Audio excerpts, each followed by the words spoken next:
wishes goodbye. Let's try, Jigsy.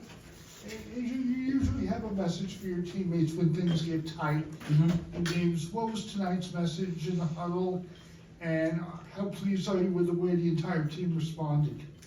I'm very pleased. We still have a lot of work to do. We still have a lot of things that we need to hone in on. But I think my message was just, I think we lost sight of who we are because it's first game. Everybody's getting into it. We're getting used to it. This is like our first real game. So I feel like we were all trying to put that Superman cape on and want to provide for our team and be productive. So I just kind of helped my teammates understand that like we can do that and still make each other better. And from that moment on, I was very pleased. I feel like Jackie went on a run. She got things going. KP obviously did what she needed to do. And when we started rocking and rolling on the defensive end. So that was my message to them. And we still got to go back to the drawing board on some things. Raise your hands. We'll get the mic to you. Oh, there we go. Cassandra? Or Allison, Cassandra. Alex Ashelman with Channel 13, thank you. When you saw the final stat sheet that you said, oh my gosh, what are you looking at there? I was blown away by the fact that I shot 22 times. That's a lot for me. I'm never really gunning for that. But at the same time, I literally could not shoot the 3-ball today, so I was not pleased with that either. But that was really oh my God, 22 is a lot of shots. But yeah, my teammates fed me the ball, so I was appreciative. Cassandra? Sandra Cousineau, LV Sports Biz. There was a package at the beginning of the game about embracing the role of the villain this season. It's obvious that you are the team with the X on your back. Everybody wants what you have.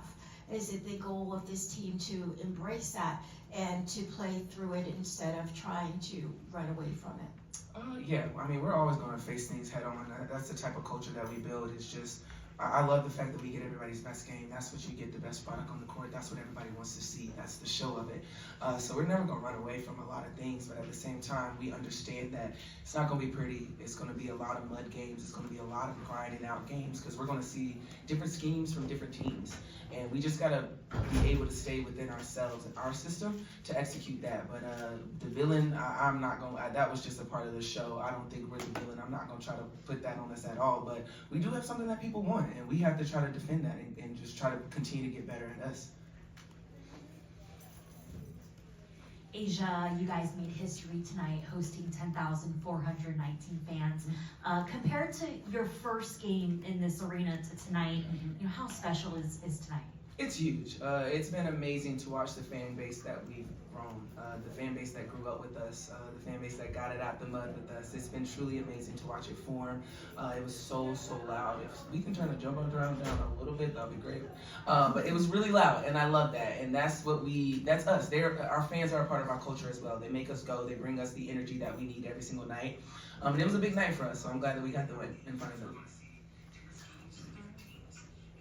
Asia, Kevin Wumble with Fuel Sports Network. You started the game off 17 points in the first quarter. Yeah. And then it started to kind of slow down for you. What was different in that second and third quarter, whether it have been on Phoenix's side defending you, or was it just your shot not being on in that second and third quarter? I'm trying to think back. I mean, basketball is a game of runs. That's not going to be, I'm not going to go 17 each quarter. That's the whole part of the game. It's just, I'm going to be getting a lot of different looks and just making sure that my teammates were getting a role. I feel like in that sense, it wasn't me, it was KP in that sense. So I'm not going to be honing in on, oh my God, I need this amount of times. No, that's not how the game goes. I just kind of took what the defense was giving me, and my teammates allowed me to kind of rock out a little bit, and it just kind of went from there. Willie?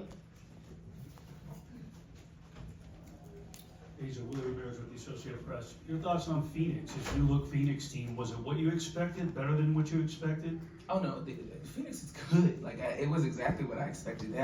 This lineup that they have, and this is without BG. It's pretty cool. I love the look of them. They have a different feel. It's a different pace of speed, and it's something that's new that I've seen out of the Phoenix team. So I give my utmost respect to them with the way that they're playing right now. And like I said, this is without their superstar center.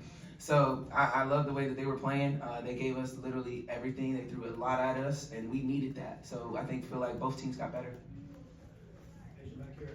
North 1, Channel 8, your first thoughts on the ring and your first impressions on that whole ceremony. Man, the ring is nice. Mark did his big one with that one. It was huge. I was not expecting that at all. And I'm blessed to be able to say I'm a back-to-back champ. But it is like diamonds all around, like bling, bling, bling, bling, bling. And a girl loves her diamonds, you know?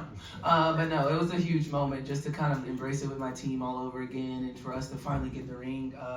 It was pretty cool. And I feel like the biggest message that I could say is like, Tom Brady came into our locker room and he was just saying how like, the banner's gonna always be there, so you don't have to try to defend that. Just go and do what you've been doing and execute that. And I feel like that message in itself made the night for me because I feel like we get so caught up in, oh my God, we got a three-peat, we gotta do this. And it's like, that banner's gonna be up there forever. My ring's gonna be in the trophy case forever. Let me focus on getting better, and then that's when everything else flows. So it's been a big night. I'm super excited just to sit down and we can go to our ring party. Nikias in the middle. Hi, Asia. It felt like Phoenix when they went to the zone really kind of bogged you guys down. Was there anything in particular about the zone that bothered you? Or did you feel like it was more just a tempo deal for you? The length. I mean, Phoenix has length.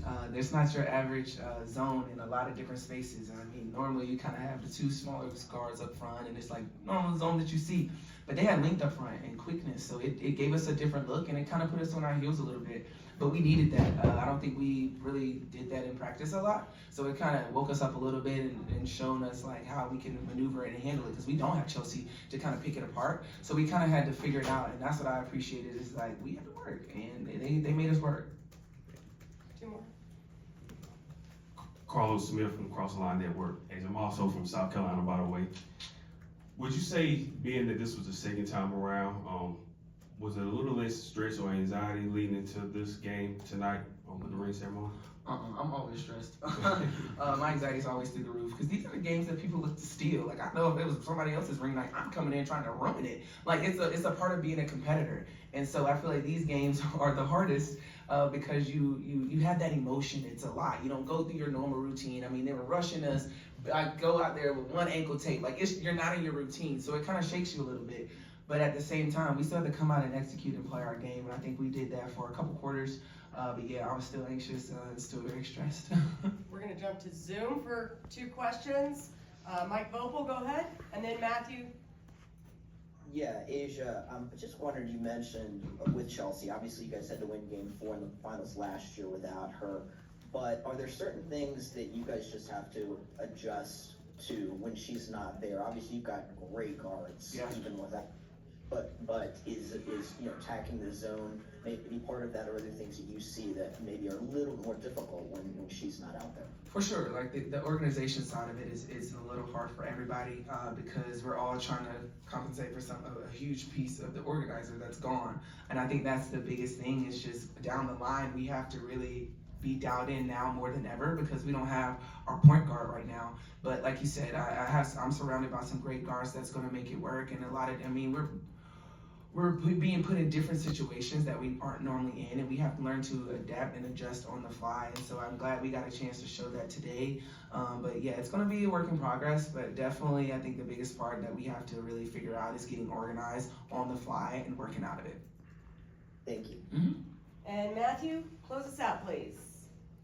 Hey Asia, at times on defense tonight, Phoenix went to that small ball lineup with Sophie and Beck Allen at the 4-5, and you guys struggled to guard them with the 3-point shooting and the small ball. How going forward do you guys adjust to that on a defensive side of the ball, because there were times that their spacing really hurt you guys, especially with those 3-point shots? Yeah, I mean, like I said, we have a lot of people playing out of the position. I mean, you had Kia and I guarding guards, and whatever scheme we could put in, it is a struggle because bigs are going to have a mindset of what we've been taught and learned for X amount of years throughout our career. So it is hard to break that mold, but I'm glad we had a chance to figure it out on the spot because the game does not stop. And when you have great shooters like a Rebecca Allen, like DT, like a Sophie Cunningham, you got to really play them different. And so I think it really opened our eyes as like we can't do what we're normally doing.